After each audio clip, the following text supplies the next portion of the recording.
I'm sure THC will be able to put up a good fight, Deca. Well, for sure. Considering the early game stages of the game, Samuel is better than Celeste. He outranges her.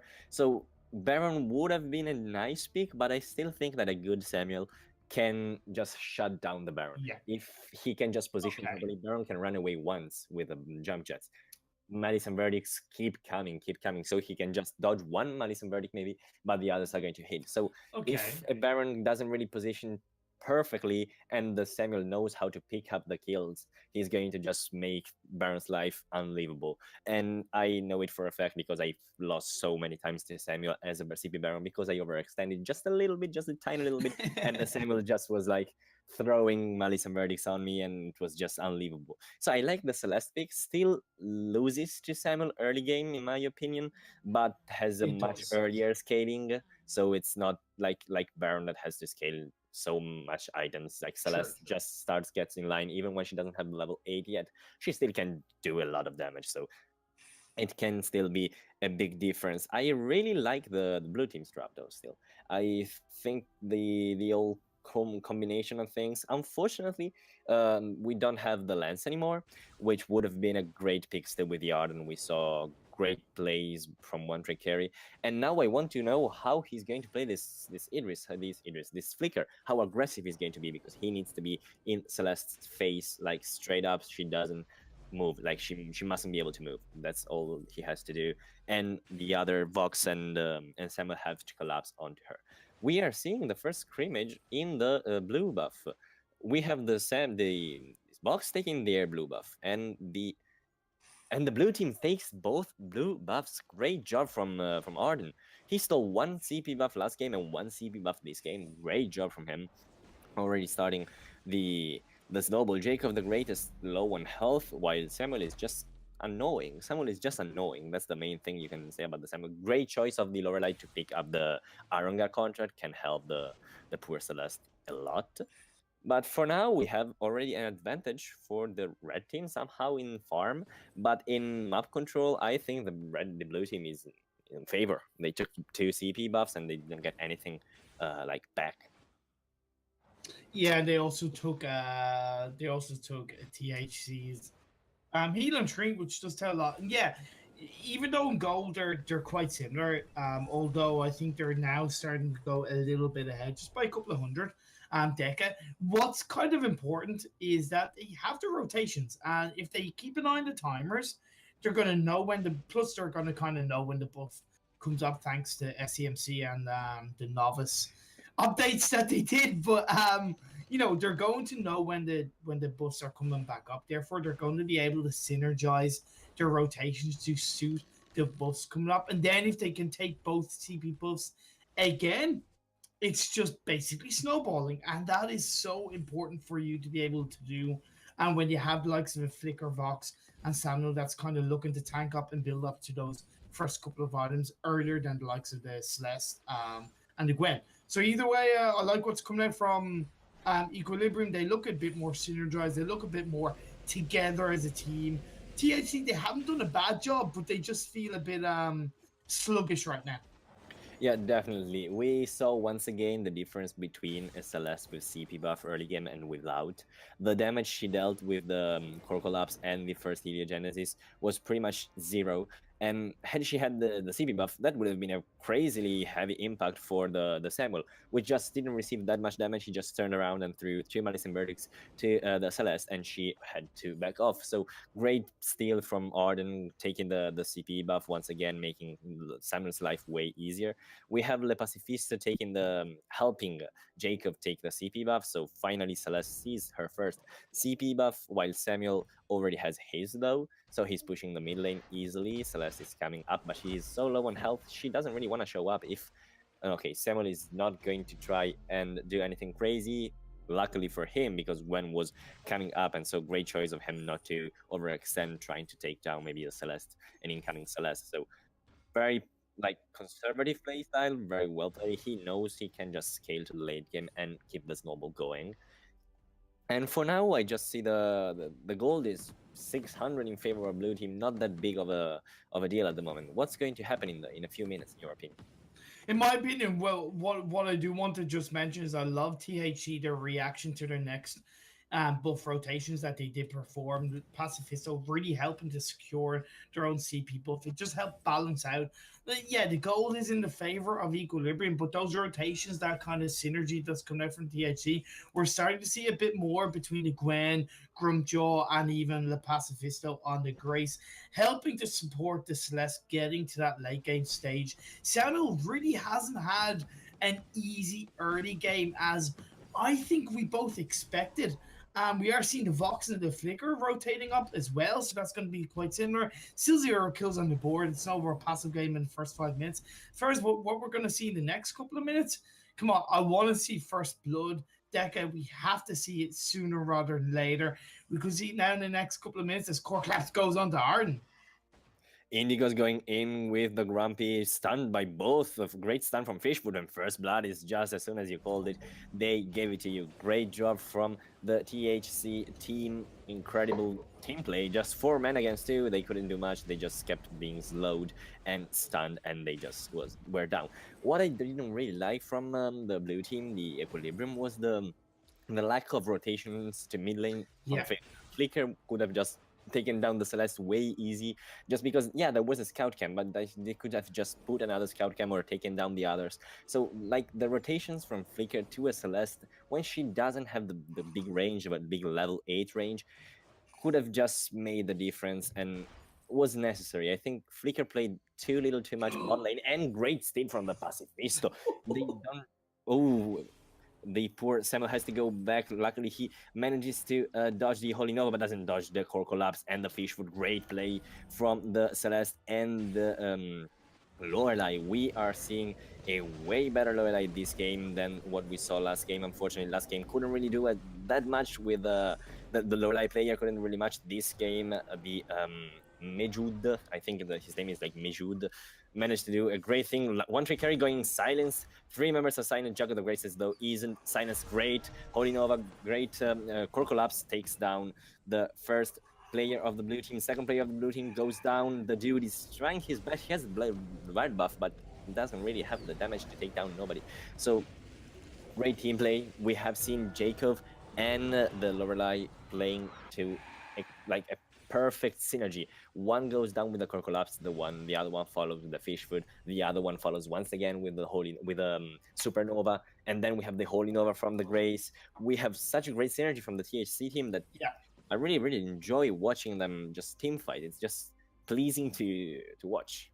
Well, I gotta give respect to both teams because that was a great blast tremor that came out from the Catherine and Nishi in that team fight, and they focused quite well to try to get to Celeste, but because Jacob positioned really nicely in the backline, got the divine intervention from the Pacifisto, was then able to go back in with the counter engage. And like you pointed out, that fish shoot, that kind of synergy that came out from Jacob and Mijud really helped them secure that team fight overall. Also, Grumpjaw being a really excellent frontline in this game, did kind of, I don't know if he quite lost his life, but either way, being that really strong frontline, Deca, you're giving the freedom for the Celeste to kind of position wherever she needs to be. But we did see Gwen take down Catherine, as it does put Equilibrium under a little bit more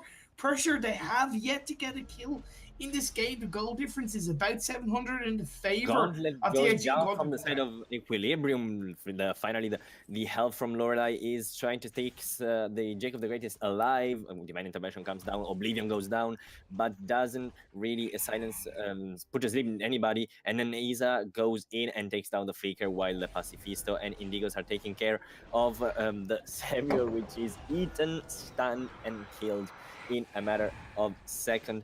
Great job from Mejud taking, keeping Jacob alive with his water wall, and then followed by the divine intervention from the Grace, which was a great way of saving the poor Jacob, who was just unfortunately mispositioned and taken into assault by the Flicker and the entire enemy team. Now they're taking down the Ghost Wing. Already the ultimate of Flicker used.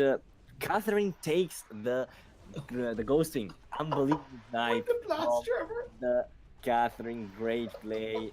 And this can be a turnaround. They have the Ghost Wing. They are still 5 men alive. They might try to do something out of this, but doesn't really look like they Oh want man, to.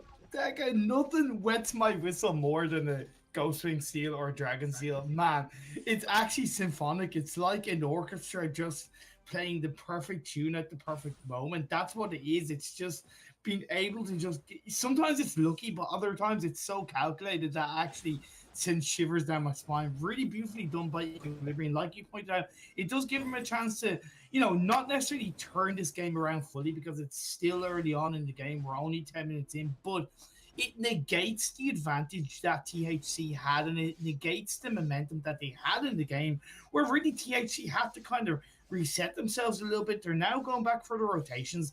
The goal difference is quite similar between the two teams. It's about a K and a half, no, less than a K difference between the two teams. As we look at the items, one thing I want to point out is Flicker has yet to get Sunburn Husk. Once Flicker gets Sunburn Husk, he will be able to provide a lot more tanky frontline defense for Equilibrium, as talking about the Flicker Swallow Decker.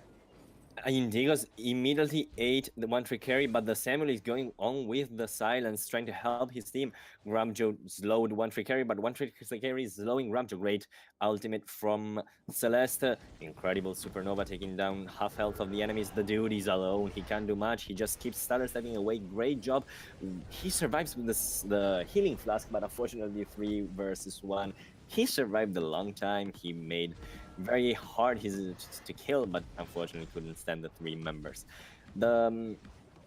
Unfortunately, like, the Flicker is going to have the Slumbering Husk soon, so he's going to be able to tank way more. But in the meanwhile, while everybody was just doing their own things, the blue team, just the dude and the Rikian, just took down the bot turret. So it's 1 turret in favor at the moment for the blue team. Like, Equilibrium already showing off like their skills. They're like, okay, you thought we were going to lose, now we're going to show you that we can do what we did last game, and we can do it even better. Now Le Pacifisto going in, unfortunately Mejud misses the fish food, and now he has to just chill back. Gramjo running down the river and trying to help his poor Gwen survive. Great fairy dust from the Flicker, but now Indigos is here to help. He might eat somebody, he's willing to do it, and so he does, but gets stunned unfortunately by the Catherine. Great job with that merciless pursuit. Goes crazy with the Solar Storm, followed by the Holy Novas, followed by the Grumpy from Indigos, and now we have the Crucible, we have the Divine Intervention, we have the Samuel and the Ardent coming from another lane, and now let's see what they want to do. No, oh, Blacklow just spawned. They are 4 versus 5, but I don't think they really do want to do anything crazy with the Blacklow. Indigo's going in onto the Ardent, but he doesn't have no way to eat him, but Celeste is doing so much damage. Great aces high from the Gwen, and then ESA is going in. Great, the Pacifisto onto the Samuel, but apparently nothing really happens. They just keep taking down. Great snipe from the Samuel onto the Gwen. Blast Ramon goes down. Now Fishwood misses once again. Le Pacifisto is in a very bad place at the moment. Now Flicker is going onto Jacob. That's his main target. He gets stunned, but Jacob is going down. No way. He survives with the water wall. And then Arden goes with the Godel Mejur. He's trying to survive as much as he can. He runs away. He survives. He's my legend. I can't believe what I just saw. Mejur just survived. No, never mind. He just died. Wow. Talk about caster curse there, Deca. But also in that team, first and foremost, it feels bad, man, when these teams, and we see it all the time in solo queue, and we even do see it in competition, but don't hang around a team fight if there's no purpose to be there. Don't just chase a kill for the sake of chasing a kill. Get out of there. Go into an objective, push a lane, do something about it. In that team fight, like we do see, Blacklaw has been unleashed by Equilibrium as they seem to turn it around. The dude who's just got swallowed is able to maybe just about survive. Great blast from but gets taken down. He was able to take down the mid lane turret, was able to help kind of push the bottom lane a little bit, like we do see the minions are starting to do a little bit work in the bottom lane while the Blacklaw is doing its bit. There's no push as they seem to be going for Ghostwing, which I think is definitely a really wise choice because they have lost one of 2 of their main carries, but they aren't even going to secure the Ghostwing because Blacklaw was taken down so quickly. But engage now happening, Deca. Le Pacifista going with the Holy Nova. Samuel already dead before even the fight starts. Can't do much. One free carry has to just try to dodge and run away. Comes the Arden, Vanguard, War Threads, everything used. The Fishwood misses, but the Holy Nova doesn't. Great stun from the Catherine with the Merciless Pursuit. Now it's the Vox going in onto Indigos. He's alone. He's 1v3. What can he do? Die. There's the Lorelei trying to run away. He has the water wall, but she's not going to make it. And now we have the Catherine going around. The Flicker is coming from behind, but he's so low on health he can't commit. We have the Supernovas going down from Jacob the Greatest. The damage is huge, but he can't really do much. Now one free carry is taking down the bottom lane minions. And yeah, I think like they tried to overcommit once again. They managed to stop the Ghost Wing, and then they went all in for a fight. They started very well, but then they just decided to dive one turret alone while the others weren't really doing the dive with the Gramcho. So I think a little bit of miscommunication that cost them the win for the fight. Yeah, and just to kind of look at the builds, Deca, we do see that Flicker didn't actually get Sunburn Husk. He went straight for Atlas, which I definitely think isn't the worst idea. Going to looking to slow down the Gwen, but I do believe that Sunburn Husk would have just been a bit more useful from a team point of view. Because Gwen isn't known hugely for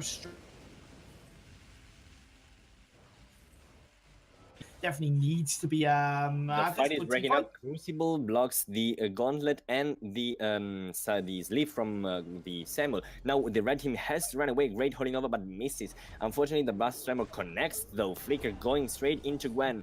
Double kill maybe coming from the Arden to the Grace. Lorelei is running away, but the wrong way apparently. So Samuel is trying to take her down. I think he's going to be able to. Why did Lorelei go that way? I don't really know, but apparently she's trying to survive. She's trying her best, but doesn't really make it.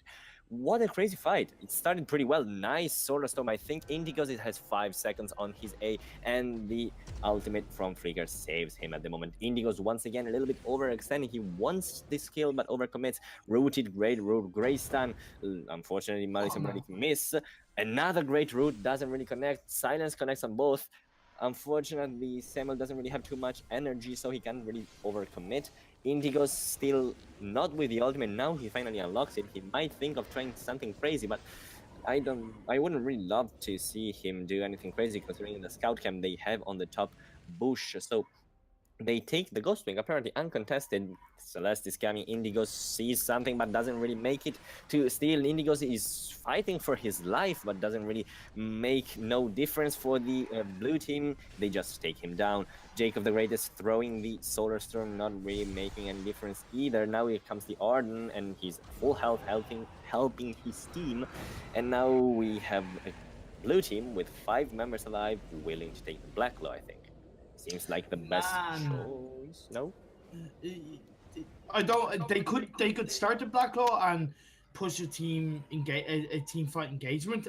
Otherwise, just go. That seems like what they're trying to do. Yeah. It looks like Flicker is trying to get a fight, but his teammates don't really want to commit too much. They wanted to start the Black Claw, but didn't really end up in a fight. So they just didn't really get anything out of that win. One thing I really liked last game was that they always capitalized on something when they won the fights. This game, they didn't really get anything out of this Ghostwing pick. Yes, it's a little bit of gold. Yes, it's a little bit of experience.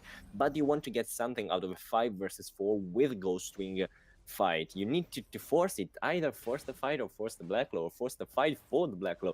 Just do something with this Ghostwing and this member advantage. You have to. Yeah, I totally agree, Deca. I think part of the reason why they haven't done that is because THC are a kind of a stronger team, with all due respect, than what they were previously up against in the Nightmares. And plus their comp is a little bit more aggressive than the Nightmares comp in the previous game, so they're able to kind of do a bit more burst damage when you see that's coming out from the Gwen and Celeste, etc. But either way, we're seeing Arden being somewhat of a fight starting. Great Gauntlet taking 3 members stunned. Flicker is going in, but there's the Grace, Holy Nova, and Divine Intervention onto Gwen, takes her alive. Vox wants to follow, but doesn't really have the movement speed to do so. Indigos is just having fun with Catherine, tries to eat somebody, gets silenced. All members of red team are silenced. They can't really do much. When almost down gets crucibled, so she survives. But at the moment, we only have a water wall and a Gwen and the Grace trying to hold on to the blue team. Blue team manages to take down 2 kills in a matter of seconds. So now we have a 5 versus 3 once again. Blue team has to do something out of it. Indigo's maybe thinking of going into the box. He has the ultimate. He wants to do so. He goes in, tries to eat him. He manages to hit him, and this is pretty much a dead Vox, even though we only have 1 carry. It's a dead Vox. Great fish food. Great combo, great crucible. Vox is not dying. Great job from the dude, trying to stall as much as possible, buy as much time as he can for his team to take down the Black Glow. Now we have Indigos, Meduse, and Isa trying to steal the Black Glow. Doesn't really look like the blue team wants to commit too hard, but the silence goes in. There's the Lorelei, which is out of position at the moment. The Catherine doesn't really do anything, just stands there. We have the Arden trying to annoy as much as they can.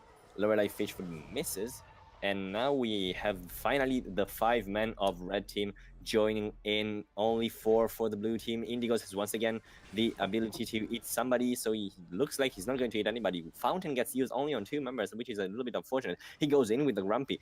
Gauntlet is thrown, eats somebody. I don't know who he ate, but he ate somebody. Samuel is down, and he ate the Catherine, so he managed to spit her, and she's full health. She silenced the 3 members, doesn't really take no kills, though.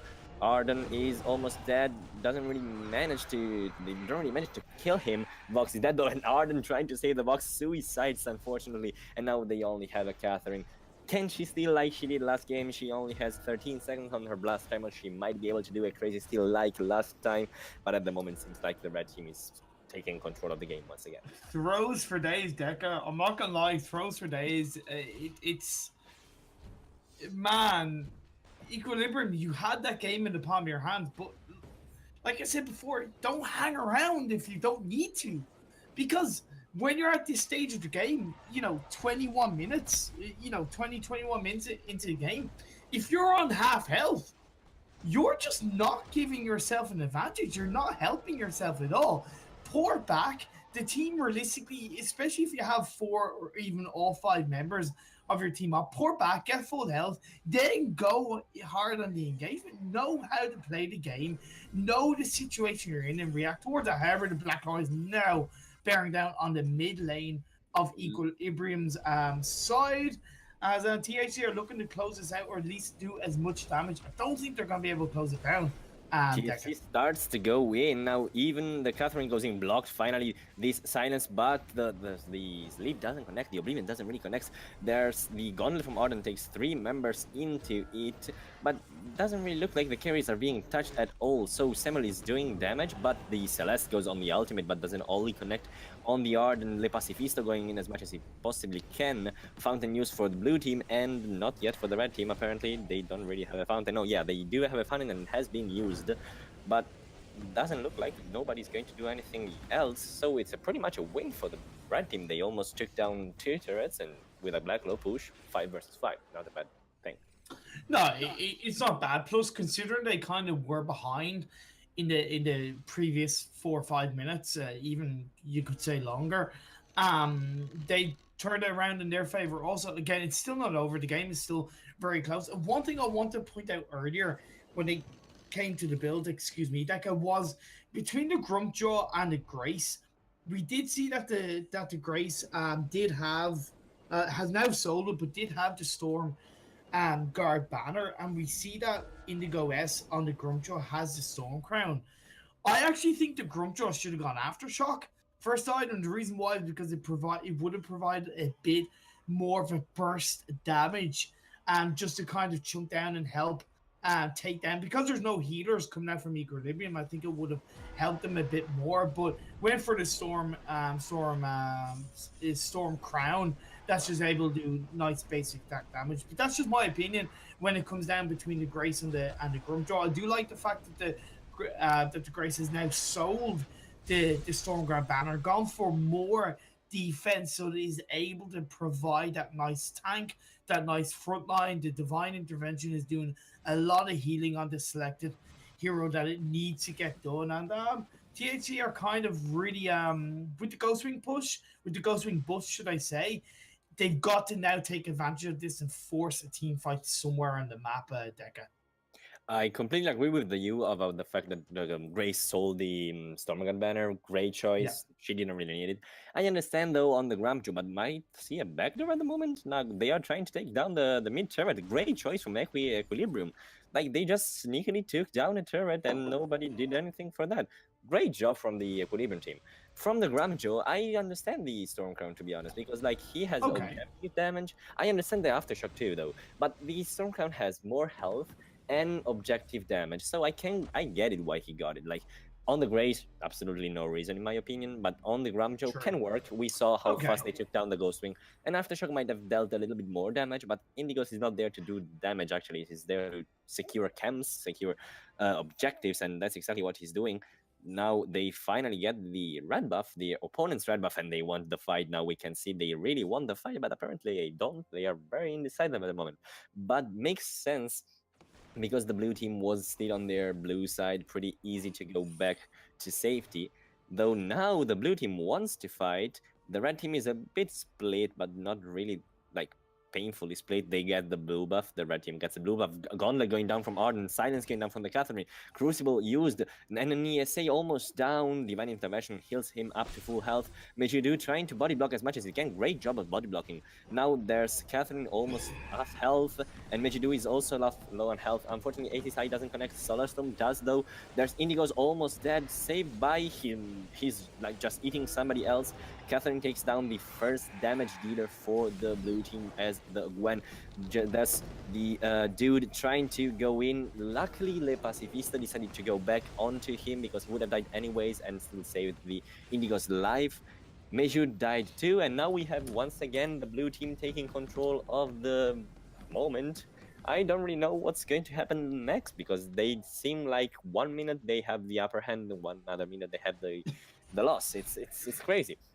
It's very even.